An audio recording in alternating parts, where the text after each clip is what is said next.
मेरे दोनों तरफ जो लोगों को आप देख रहे हैं, आज के डेट में किसी परिचय का मुहताज नहीं है। जी हाँ, मैं बात कर रहा हूँ ईशान किशन की। दोनों तरफ इधर ईशान किशन के पिताजी हैं और इधर ईशान किशन की माँ जी हैं। सबसे पहले एक बेहतरीन परफॉर्मेंस के लिए आप दोनों को बहुत बहुत बधाई है सर। धन्यवाद आप लोग सभी का। धन्यवाद। जननी जन्मभूमि स्वर्गादपि गरीयसी च, हमारे शास्त्रों में ऐसी चर्चा है। तो सबसे पहले जननी को ही हम महत्व दे रहे हैं। हम भी समझ रहे हैं और माँ की व्याख्या के लिए कोई शब्द नहीं होता है। ममता की एक सागर से भी लंबी यदि किसी की परिधि है तो वह माँ की होती है।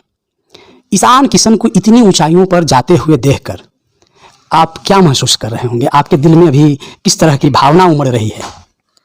बहुत ही गौरव का अनुभूति हो रहा है, बहुत ही ज़्यादा, क्योंकि अब मुझे ये एहसास नहीं रह गया कि ईशान सिर्फ मेरा है। वो भारत के लिए खेल रहा है तो लगता है कि अब उसके कितने सारे माँ बाप हो गए, पूरा ही भारत उसके साथ खड़ा है और उसको आशीर्वाद दे रहा है। तो इससे गौरव की बात मेरे लिए और कुछ नहीं, बहुत ही गौरव का अनुभव हो रहा है। प्रारंभिक दौर में जब ईशान क्रिकेट के तरफ उनकी रुचि बढ़ी होगी तो बिहार जैसा प्रदेश में जहां संभावनाएं कम है खेल की, बहुत सारे संघर्ष के दौर से गुजरना पड़ा होगा। उस संघर्ष को अभी आप जब याद करती होंगी तो क्या महसूस कर रही हैं? हाँ, उस समय तो बहुत संघर्ष हुआ, लेकिन हाँ ये रहा कि बिहार में मान्यता नहीं थी लेकिन खेलने का अवसर बहुत मिला और अच्छे से यहाँ पे क्रिकेट की जो बचपन की कोचिंग होती है वो उसकी अच्छे से हुई, तभी वो आगे अच्छा खेल पाया। तो उसमें कोई कमी नहीं है, लेकिन हाँ उसने संघर्ष बहुत किया और बहुत बचपन से ही वो बड़ों का परिचय देता था। मतलब कभी नहीं लगा कि वो बहुत छोटा है, उम्र से छोटा था, लेकिन काम वो बहुत बड़ा करता था और मैच में भी बहुत अच्छे से खेलता था।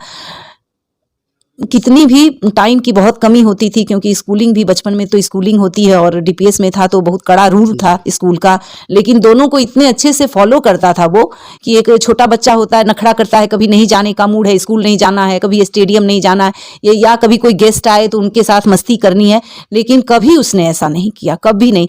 इवन कि हम लोग मम्मी के पास नवादा बहुत कम, फिर जैसे बड़ा हुआ तो कम जाने लगे, गाँव गोडियाँ दादाजी के पास कम जाने लगे, उन्हीं लोग को सबको आना होता था।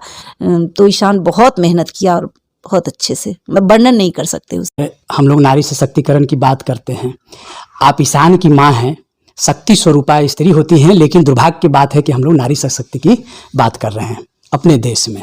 बिहार की जो लड़कियां हैं जो स्पोर्ट्स में या अपने अलग अलग क्षेत्र में, विभिन्न क्षेत्रों में करियर बनाना चाहते हैं, लेकिन लोग समाज की जो एक बंधन है, एक जो बॉन्डिंग है, जो एक सरकमस्टांस है, उसको वो ब्रेक नहीं कर पाती है। करने की इच्छा भी रखती है तो उसे लोग करने नहीं देते हैं।